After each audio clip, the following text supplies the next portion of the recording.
this just fantasy? Yes, it is. Nothing spooky anymore. This is back to our regularly scheduled fantasy programming, and this is The Hunger and the Dusk, issue 2.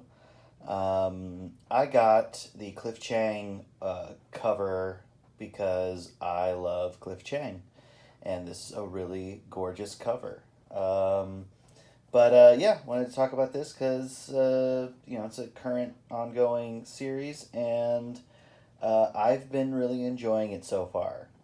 And I feel like if you're on the fence, if you don't know much about it, and you're interested in possibly what it has to offer, I am here for that. So let's just get into it.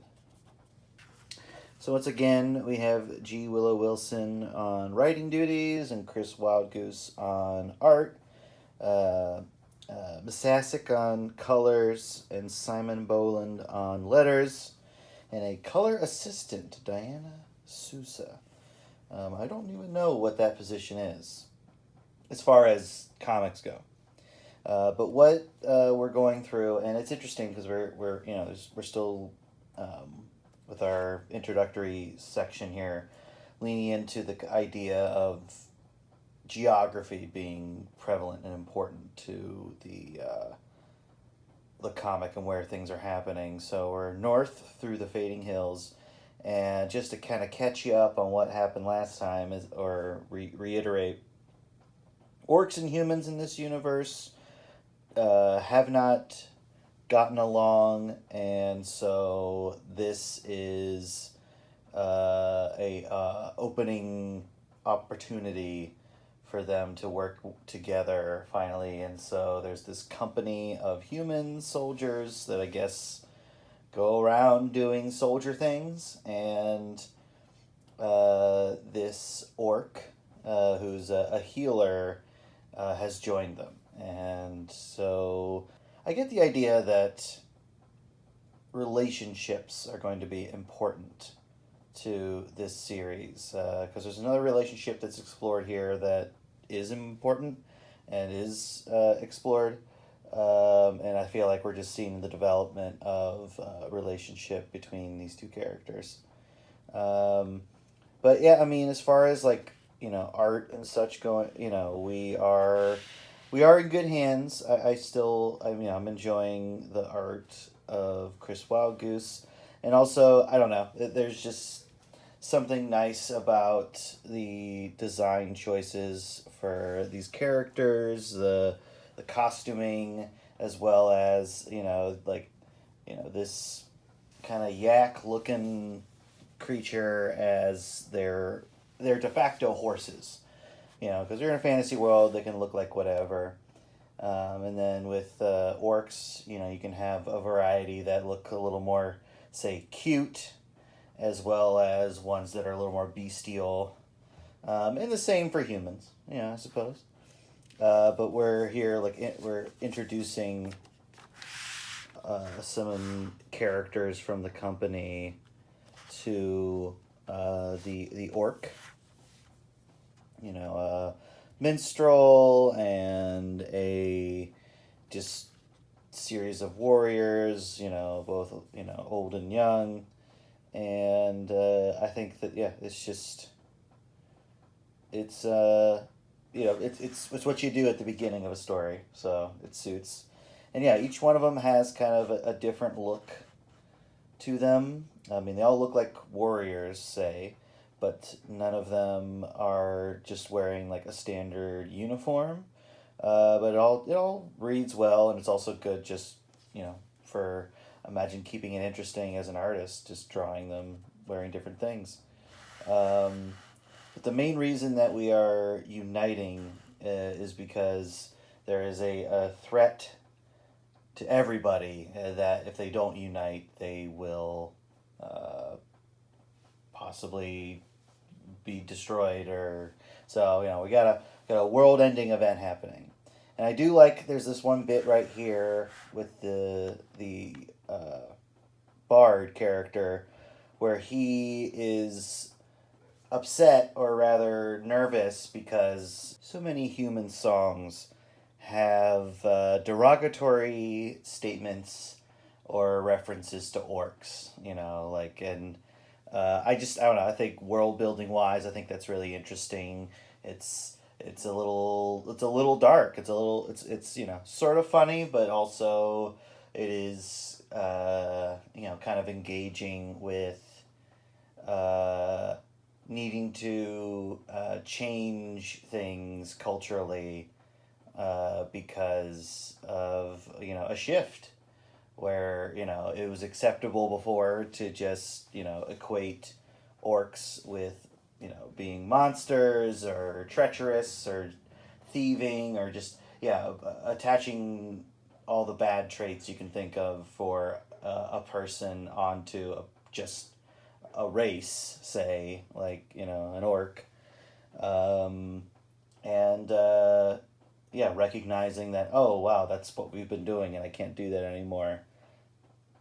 And so I don't know. I think that's just a really interesting use of this bard character, and I'm really glad that it's included because I feel like that's something that in fantasy, uh, there's a lot of times a monolithic structure to fantasy races where every member of a race is identical to the other or like has the same interests and personality. It's like, oh, dwarves are obsessed with treasure. Every single dwarf is like greedy and industrious and but like secretive, and it's you know like imagine saying that about an ethnic group in our world. It doesn't sound too good, does it? So I feel like actually engaging with that kind of stuff, like even in a fantasy setting, I think is good, and I think it's interesting. And thanks, G. Willow Wilson, for thinking about it in those ways. So here we have our other uh, couple. I say other couple because I'm pretty sure that the main human and the like orc healer are gonna end up together, because that's just the vibe I get. It could be wrong. It could just be about a friendship and it's platonic and whatnot. But that's you know I don't know, but we'll figure it out. But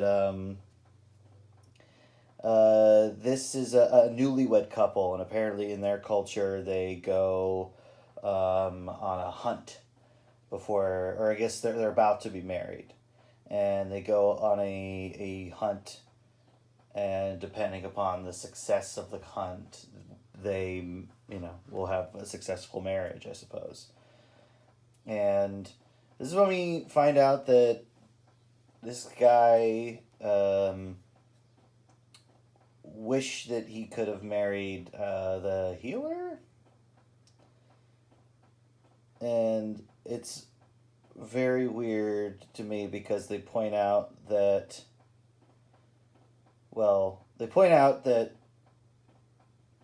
she's a cousin, and that's an odd choice to make, especially in the modern day, is to include an element of that where like someone's in love with their cousin.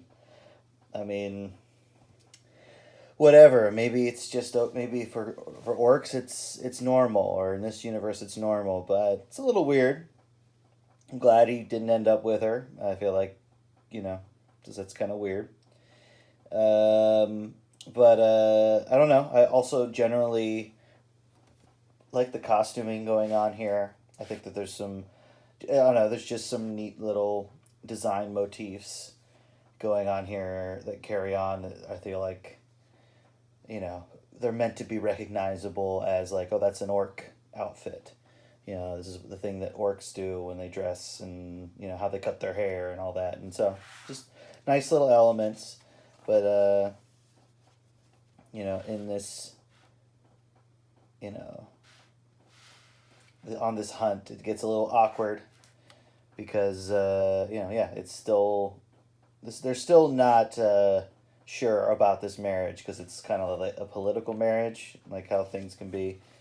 And basically, they're here hunting these gigantic wolves, which I guess that explains the cover. And these things, yeah, it's like you get a sense of scale here in this panel, which I really like this panel actually. How big these things are. So these things are out to hunt it, and it seems like it's not like these things they're hunting these things to make the land safer. It's just like, oh no, like you just go on that hunt and obliterate a giant wolf. And the key moment here is basically when she's able to help him take out this second wolf that's bearing down on him. And I don't know, it's a nice little scene. It is and again, like, we have this cool, I don't know, this cool fantasy sword with a big hole in it. I don't know, and it's got an interesting shape. It's nice, it's distinctive, I like it. I don't care that a hole in a sword doesn't make sense in a literal real world way, because it's just a fantasy story. It's magic metal. I don't give a shit. Don't come at me with your science and your logic about that doesn't work. I don't care. It's a fantasy world. If it looks cool, I'm in. But if it looks dumb, I'm not in. And if you think this looks dumb, I guess you might not be in. But I don't. And anyway, they've come to a turning point where there seems to be a connection. And this part I actually think it's another really cool idea, really cool moment, is this interesting like wedding ceremony. We have this orc in this really neat headdress. I get indigenous art from like the Pacific Northwest, like on totem poles and such, like with the design elements, especially like in the ears and like, I don't know, yeah, like the smoothed out shapes of it. That's just the vibe I get. But I don't know. And I also like his mouth sticking out here. It's a really nice. I really just like this drawing, and I love his really articulated fingers, and this big necklace on and everything. Like, it's just, and then we are in this kind of like lodge here, where they're getting married. And since they're important figures, it's a big deal, and we have these more interesting kind of headdresses, and they're given these furs from the wolves they killed as like trophies, and also like it's like wedding gowns. And I do like that they both get the same thing. I like that kind of that visual equality. It's not like he gets like a robe and she gets a dress or something. It's not like that. But yeah, just it's a really neat little scene. And yeah. So from there we move on. We move back to our characters here, and they're hunting these creatures that are invading their land, and they are like kind of I mean, I guess I'm not sure yet, but they seem like they're like kind of like intense cannibals, or at least cannibalistic. They feel like they would probably eat these people if they killed them.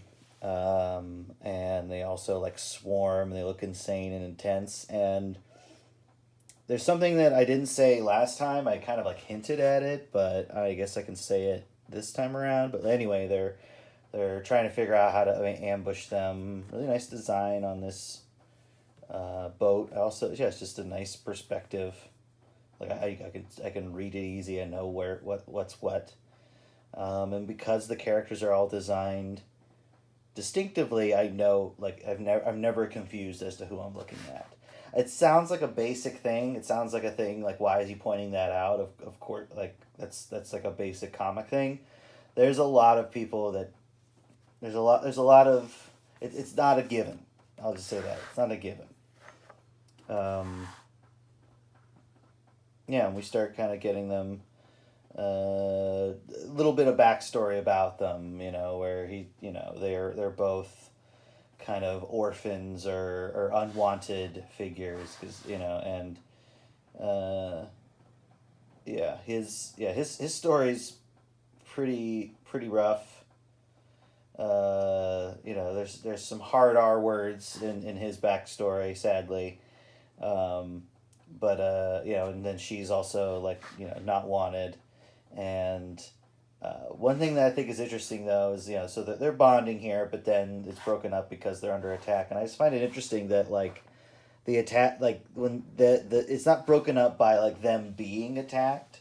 It comes from this character showing up and saying like, "Hey, we're under attack," and I mean I understand why, because I've read this thing before, and I know why it's brought up that way. It's not like an arrow cuts between them, and they're like, "Oh shit, we're under attack," and then they have to like get into it. It's like, no, it's somewhere else, and I feel like that's significant, or it's not right where they are.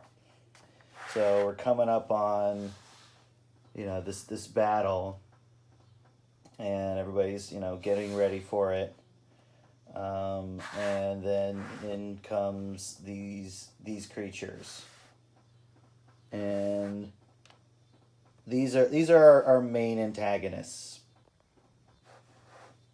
Now, they look intense. They're really tall and skinny. They got these long scraggly limbs, long hair, pointy ears. So this, okay, these interesting little design elements there. But what I'm going to say is, what I feel like, G. Willow Wilson is doing here is she's casting elves in this universe as the more monstrous, antagonistic, faction. Because normally orcs are considered like mostly monstrous and strictly antagonistic, and here she's kind of flipped that, because normally humans are they will join with elves to fight orcs, and such. But here it's kind of flipped on its head, and I think interesting, kind of refreshing change. That's my assumption.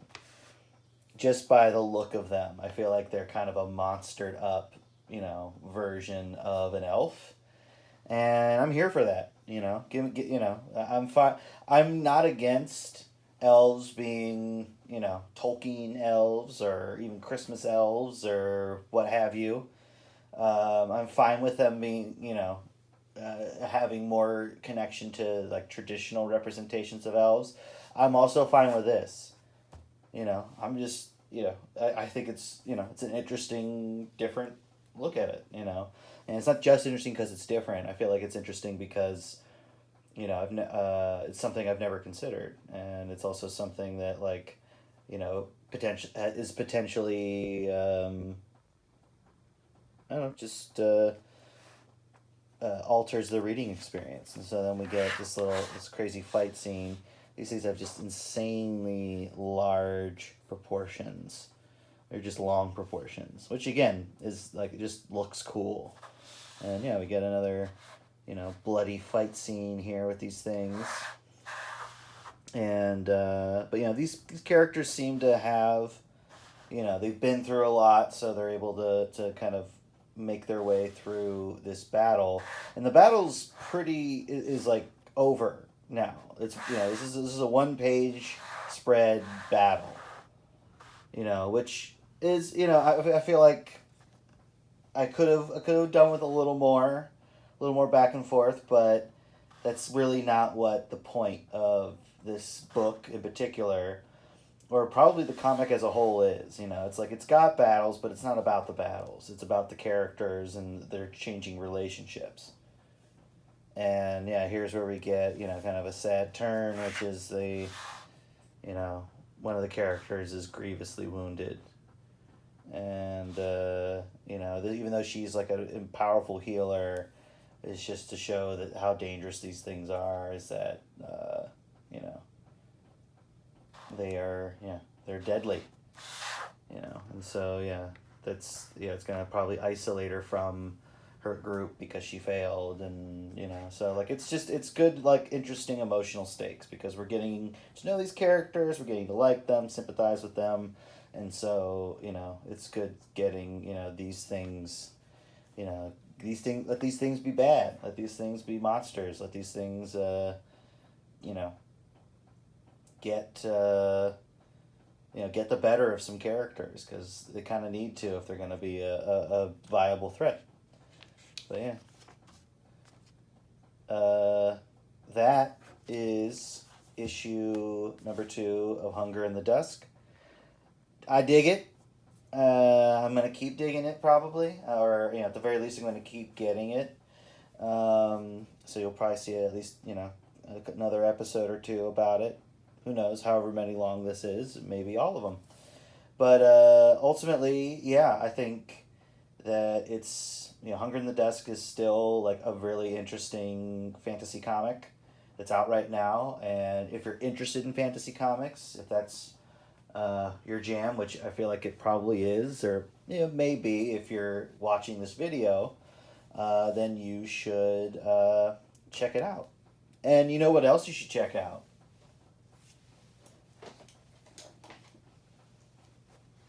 You can probably guess what I'm going to say. It's my own comics, like Side Questers, which is issue 1. So if you want to test it out, you can buy issue 1. You can also buy the whole first volume. All 8 issues are collected here in the first story arc. And it's a fantasy comic. It's adventure. It's axes and giant lizard men, and hilarity ensues, and horror. And also, speaking of horror, I have my anthology books, Haxen, which are about witches and wizards in the same universe as Side Questers. So if you like Side Questers and you want more, there's more story there. And if you like other kinds of comics, like superhero stuff, I have a comedy series called 3-Panel Origin. I update every Thursday on Instagram, and it's basically superheroes in the mold of the Tick. So they're kind of weird, kind of embarrassing, and it's a lot of fun. This is the first 3 years collected in print. And if you like those kinds of characters, I have a set of short stories based around them. So yeah, that's it. That's what I have on offer. You can read most of my comics online, mostly at Global Comics. But if you want to support what I do here, buy my comics. And if you like fantasy comics, also get The Hunger in the Dusk.